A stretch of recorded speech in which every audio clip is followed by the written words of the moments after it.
ताई, काय सांगाल आज रांजणगाव कारेगाव जिल्हा परिषद गटामधून भारतीय जनता पार्टीचे तीनही उमेदवार विजयी झाले आहेत. या विजयाचं श्रेय कोणाला द्याल?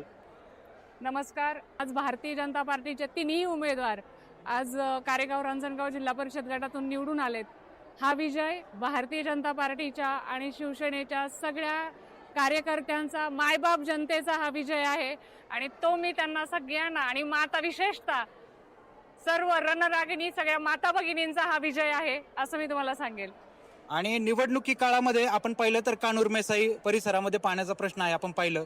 त्यानंतर काही आश्वासनं दिली गेली. निवडणुकीनंतर ही आश्वासनं पूर्ण होणार का, काय सांगाल? नक्कीच आपले आदरणीय राज्याचे जलसंपदा मंत्री राधाकृष्ण विखे पाटील त्या ठिकाणी आले होते आणि त्यांनीही आपल्याला शब्द दिला होता की येत्या बजेटमध्ये त्या पाणी प्रश्नासाठी आपलं जे काही बजेट आहे त्याच्यात तरतूद केली जाईल आणि ती तरतूद झाल्यानंतर त्याचा पाठपुरावा करण्याचं काम आणि त्या परिसरात पाणी आणून नंदनवन करण्यासाठी सदैवाने पाठपुरावा करण्याचं काम मी याच्या जिल्हा परिषद सदस्याच्या माध्यमातून करत राहणार आहे.